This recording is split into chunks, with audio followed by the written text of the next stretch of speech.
အားလုံးပဲမင်္ဂလာပါကျွန်တော်ကတော့ Ivan ပါ2026ဇူလိုင်လ22ရက်နေ့ပို့တူးနေ့အတွက်ကပတ်ရွှေရောင်းဝယ်လို့ဖို့ဤပညာပိုင်းရရောသတင်းမိုင်းချက်လေးရပါခမန်းသုံးသပ်ပြပေးသွားမှာဖြစ်တယ်ပထမဆုံးအနေနဲ့ကပတ်ရွှေကိုဤပညာအရာခမန်းသုံးသပ်ပြပေးသွားမှာဖြစ်ပါတယ်ဤပညာအရာကပတ်ရွှေကိုခမန်းသုံးသပ်တဲ့အခါ A4 time frame နဲ့ခမန်းသုံးသပ်ပြပေးသွားမှာဖြစ်ပါတယ်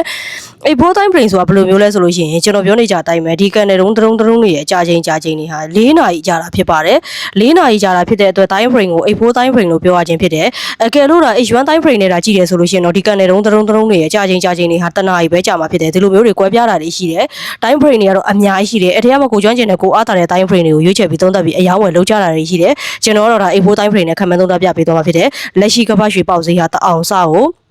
ဒီမှာ4110နှစ်ပေါက်နေတာဖြစ်ပါတယ်4110နှစ်13ပေါက်နေတာဖြစ်တယ်လက်ရှိရဲ့ဈေးကွက်နေထားဝယ်လို့အားများနေလားရောင်းလို့အားများနေလားဆိုလို့ရှိရင်ဝယ်လို့အားများနေတာဖြစ်ပါတယ်ခင်ဗျာလက်ရှိရဲ့ဈေးကွက်နေထားဝယ်လို့အားဘာလို့များနေလဲဆိုတော့ဘယ်လိုကြည့်လို့ရလဲဆိုလို့ရှိရင်လက်ရှိဈေးကွက်နေထားဝယ်လို့အားများနေလားရောင်းလို့အားများနေလားဘယ်လိုကြည့်လို့ရလဲဆိုတော့ကြည့်နေကိုနှစ်နည်းပြောပြပေးသွားမှာဖြစ်တယ်ပထမအဆုံးအနေနဲ့ဘယ်လိုကြည့်လို့ရလဲဆိုအယိုးရှင်းဆုံးအလွယ်ကူဆုံးပထမတနည်းကိုဘယ်လိုကြည့်လို့ရလဲဆိုလို့ရှိရင်ကျွန်တော်ကကန်တွေကိုကြည့်ပြီးတော့ပြောမှာဖြစ်တယ်ပထမတနည်းမှာကန်တွေကိုဘယ်လိုကြည့်မလဲဆိုရင် A4 time frame မှာကြည့်တာဖြစ်တယ် A4 time frame ရဲ့လက်ရှိကန်တွေတုံးကိုကြည့်မှာဖြစ်တယ်ဒါလက်ရှိကန်တွေတုံးကဒီမှာအနီအောင်ကန်တွေတုံးလေးဖြစ်တယ်ဘဲကန်တွေဖြစ်နေတာဖြစ်တယ်ဒါလက်ရှိကန်တွေတုံးကကျွန်တော်တို့ဘဲဈေးကြောက်ကိုစားပြီးတော့ကန်တွေတုံးအယောင်အဖြစ်အနီအောင်လေးထားတာဖြစ်တယ်လက်ရှိကန်တွေတုံးကိုကြည့်ပြီးတော့ဆုံးဖြတ်လို့တော့မရဘူးဘာကြောင့်လဲဆိုလက်ရှိကန်တွေတုံးကဈေးလောက်ခတ်နေတာဖြစ်တယ်ဈေးမပိတ်နေတာဖြစ်တဲ့အတွက်ကြောင့်ကျွန်တော်တို့ကြည့်ပြီးဆုံးဖြတ်လို့မရဘူးဆိုတော့လက်ရှိကန်တွေတုံးရဲ့ကတ်ရက်မှာဈေးပိတ်သွားတဲ့ကန်တွေတုံးနဲ့တုံးကိုကြည့်ပြီးဆုံးဖြတ်ရမှာဖြစ်တယ်လက်ရှိကန်တွေတုံးမှာကတ်ရက်မှာပြီးသွားတဲ့ဈေးပိတ်သွားတဲ့ကန်တွေတုံးနဲ့တုံးကဒီမှာအစိမ်းအောင်တုံးဒီမှာတုံးနှစ်သုံးသွေးရတာဖြစ်တယ်အဲ့နှစ်သုံးလုံးကဘူးကန်တွေနဲ့ပိတ်သွားတာဖြစ်တယ်ဘူးဆိုတာဘာလဲဈေးအတက်ကိုစားပြီးတော့ကန်တွေတုံး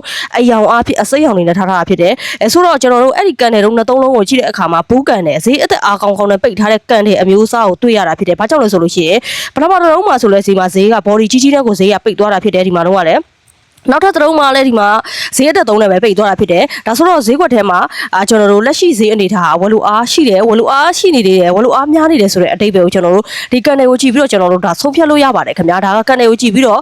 ့လက်ရှိရဲ့ဈေးကွက်အနေထားဝယ်လို့အားများနေလားရောင်းလို့အားများနေလားဆိုတော့ဆုံးဖြတ်နည်းကိုကြည့်လို့ရတာဖြစ်ပါတယ်နောက်ထပ်တနည်းကတော့ဘယ်လိုကြည့်လို့ရလဲဆိုတော့ကျွန်တော်တို့ဒီနေ့ဟာပိုလူဟူးနေ့ဖြစ်တယ်ပိုလူဟူးနေ့မှာမနက်ပိုင်းကပတ်ရွှေရတအောင်စကိုဈေးကစဖွင့်ခဲ့တာ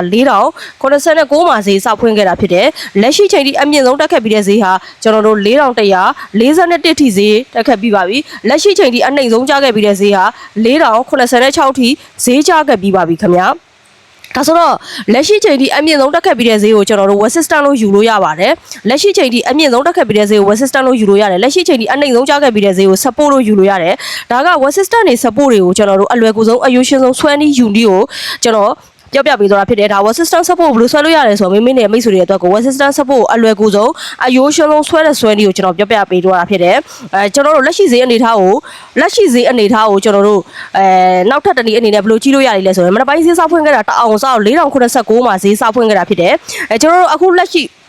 4089မှာစဖွင့်ခဲ့တာဖြစ်တယ်လက်ရှိကပတ်ရွှေပေါက်ဈေးက4113ပေါက်နေတာဖြစ်တယ်ဆိုတော့ဒါမနက်ပိုင်းဈေးစဖွင့်ခဲ့တဲ့ဈေးအပေါ်မှာလက်ရှိဈေးကရှိနေတာဖြစ်တဲ့အတွက်ဈေးကွက်ကဒါဝယ်လို့အားများနေတယ်လို့ကျွန်တော်တို့ပြောလို့ရပါတယ်ဒါကိုကြည့်ပြီးတော့ဆုံးဖြတ်လို့ရပါတယ်ခင်ဗျာဒါဆိုတော့ပထမတနည်းမှာဘယ်လိုကြည့်လို့ရလဲဆိုတော့လက်ရှိကန်တဲ့တုံးရဲ့ကတ်ရက်မှာပြီးသွားတဲ့ကန်တဲ့တုံးနဲ့တုံးကိုကွန်ဘဲလုပ်ပြီးတော့ကြည့်တာဖြစ်တယ်ဒါပထမတနည်းရဲ့လက်ရှိရဲ့ဈေးကွက်အနေထားကိုခံမှန်းနဲ့ကြည့်နည်းကိုပြောပြပေးသွားဖြစ်တယ်ဒုတိယတနည်းမှာဘယ်လိုကြည့်လဲဆိုရင်မနက်ပိုင်းဈေးစဖွင့်ခဲ့တဲ့ဈေးရဲ့လက်ရှိဈေးရဲ့ကိုကွန်ဘဲလုပ်ပြီးတော့ကြည့်တာဖြစ်ပါတယ်ခင်ဗျာဒါကကျွန်တော်အခုပြောသွားတဲ့အရာတွေဆိုလို့ရှိရင်ဒါလက်ရှိရဲ့ကမ္ဘာရွှေဈေးအနေထားကိုဘယ်လိုကြည့်လို့ရလ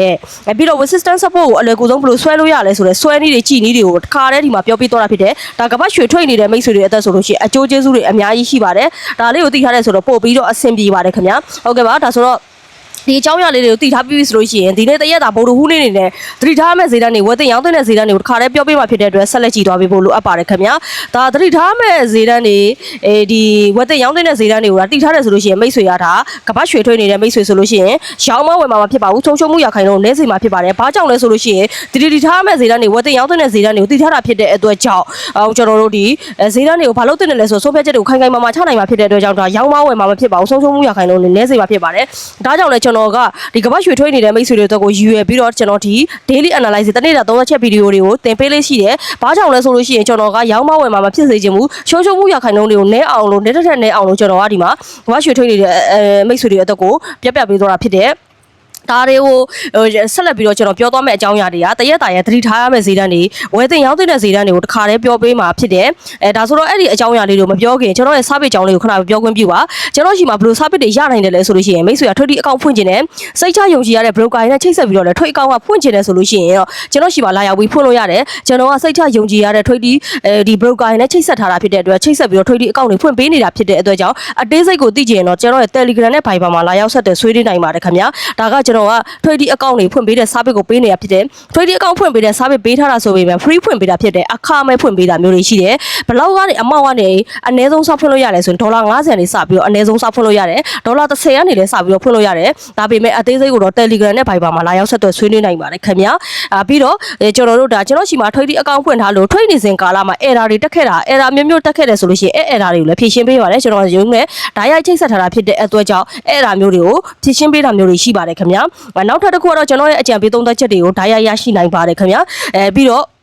့ကျွန်တော်တို့ဒီမြန်မာပြည်မှာမဟုတ်ဘူးကိုကထွေတီအကောင့်ဖွင့်နေတယ်အခြားသောနိုင်ငံတွေမှာရောက်နေတယ်ဆိုလို့ရှိရင်လည်းအခြားသောနိုင်ငံတွေရဲ့ဘဏ်တွေနဲ့ချိတ်ဆက်ပြီးထွေတီအကောင့်တွေဖွင့်လို့ရအောင်ကျွန်တော်တို့ကထွေတီအကောင့်တွေကိုဖွင့်လို့ရအောင်ကျွန်တော်ဘက်ကစီစဉ်ပေးတာတွေရှိပါတယ်ခင်ဗျာအသေးစိတ်ကိုတော့ကျွန်တော်ရဲ့ Telegram နဲ့ Viber မှာလာရောက်မေးလို့ရပါတယ်ဒါကျွန်တော်ပေးထားတဲ့ service အကြောင်းလေးတွေကိုပြောပြပေးတော့တာဖြစ်တယ် service အကြောင်းကိုပြောပြီးပြီဆိုလို့ရှိရင်တရက်တာဗိုလ်ရူးနေနဲ့သတိထားမဲ့ဈေးတန်းနဲ့ဝယ်တင်ရောင်းတင်တဲ့ဈေးတန်းတွေကိုအရင်ပြောပေးသွားမှာဖြစ်တယ်သတိထားမဲ့ဈေးတန်းကိုအရင်ပြောမှာဖြစ်တယ်ဒါဆိုတော့တရက်တာအနေနဲ့သတိထားမဲ့ဈေးတန်းကဘယ်ဈေးတန်းတွေဖြစ်မလဲကျွန်တော်တို့ဒါဒီနေ့ဟာဗိုလ်ရူးနေမနက်ပိုင်းဈေးစဖွင့်ခဲ့ကြတဲ့ကနေကမ္ဘာရွှေရဈေးကအားကောင်းခဲ့တာဖြစ်ပါတယ်။ဘာကြောင့်လဲဆိုဈေးကဆက်တိုက်တက်ခတ်တာဖြစ်တယ်။ဗုဒ္ဓဟူးနေ့မနေ့ပိုင်းကလေးကတော့မဟုတ်ဘူးဗျာကျွန်တော်တို့မနေ့ကအင်ကာနေကလေးကနေကောကမ္ဘာရွှေရစတက်ခဲ့တဲ့အနေအထားကိုကျွန်တော်တို့တွေ့ရတယ်။ဒါတွေကလည်းကျွန်တော်တို့ US ရဲ့ဒီနိုင်ငံရေးသတင်းတွေနဲ့ဆိုင်ပါတယ်။ breaking news တွေဆိုင်ပါတယ်သတင်းတတိထားစေခြင်းနဲ့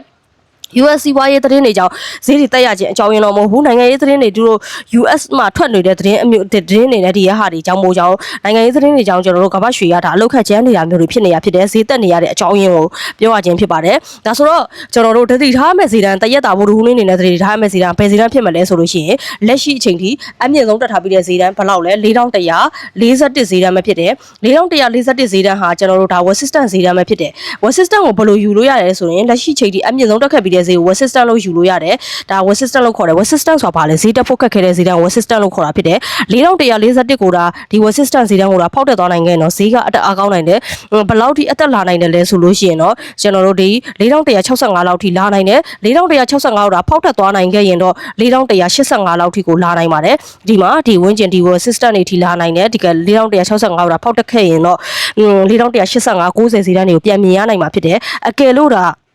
ါကျွန်တော်တို့4141ကိုဒါမှဖောက်တက်နိုင်နေဘူးဆိုရင်တော့ဈေးကအကျအားကောင်းနိုင်မှာဖြစ်တယ်ဖောက်တက်နိုင်တယ်မတက်နိုင်ဘူးဆိုတော့ဘယ်လိုဆုံးဖြတ်လို့ရလဲဆိုအိတ်ဖို့ကန်တဲ့တုံးရဲ့ပိတ်ဈေးတွေနဲ့ဆုံးဖြတ်ပါအိတ်ဖို့ကန်တဲ့တုံးရဲ့ပိတ်ဈေးက4141ရဲ့အောက်မှာပဲပိတ်နေတယ်ဆိုလို့ရှိရင်ဒါမှဖောက်တက်နိုင်နေဘူးလို့ခေါ်တာဖြစ်တယ်အဲ့လိုမှဖောက်တက်နိုင်နေဘူးဆိုတော့အယောင်းကိုဦးစားပေးပါဈေးကအကျအားသာနိုင်မှာဖြစ်ပါတယ်ခင်ဗျာအဲကဲလို့ဒါအိတ်ဖို့ကန်တဲ့တုံးရဲ့ပိတ်ဈေးက4141ရဲ့အပေါ်မှာဒါပိတ်သွားခဲ့ပြီဆိုတော့ဒါဖောက်တက်တယ်လို့ခေါ်တာဖြစ်တယ်အဲ့လိုဖောက်တက်တယ်ဆိုလို့ရှိရင်ဈေးကအတက်အားကောင်းနိုင်တယ်ဘယ်လောက်ထိတက်လာနိုင်တယ်လဲဆိုလို့ရှိရင်ကျွန်တော်တို့ဒီမှာ4165 4185ဝန်းကျင်တွေလောက်ထိဈေးအတက်လာနိုင်မှာဖြစ်ပါတယ်ဒါတတိထားမဲ့ဈေးတန်းဗိုလ်ဟိုးနေနဲ့တတိထားမဲ့ဈေးတန်းတစ်ခုဖြစ်ပါတယ်ခင်ဗျာဒါဆိုတော့တတိထားမဲ့ဈေးတန်းတစ်ခုပြောပြီးပြီဆိုလို့ရှိရင်နောက်ထပ်တတိထားမဲ့ဈေးတန်းကတော့ support ဈေးတန်းပဲဖြစ်တယ် support ဆိုတာဘာလဲဈေးကျဖို့ခက်ခဲတဲ့ဈေးတန်းကို support လို့ခေါ်တာဖြစ်တယ် support ကိုဘယ်လိုယူလို့ရလဲဆိုရင်လက်ရှိချိန်ဒီအနှိမ့်ဆုံးကျခဲ့ပြီးတဲ့ဈေးကို support လို့ယူလို့ရတယ်လက်ရှိချိန်ဒီအနှိမ့်ဆုံးကျခဲ့ပြီးတဲ့ဈေးဟာ4086ဈေးတန်းပဲဖြစ်ပါတယ်ဒါဟာ support ဈေးတန်းပဲဖြစ်တယ် support ဆိုတာဈေးကျဖို့ခက်ခဲတဲ့ဈေးတန်းဖြစ်တယ် support ကိုဒါဒီ4086ဈေးတန်းကိုဒါဖောက်ချနိုင်ခဲ့ပြီဆိုတော့ဈေးကအကျအားကောင်းနိုင်တယ်ဘယ်လောက်ထိကျလာနိုင်တယ်လဲဆိုတော့4030လောက်ထိကိုလာနိုင်ပါတယ်ခင်ဗျာ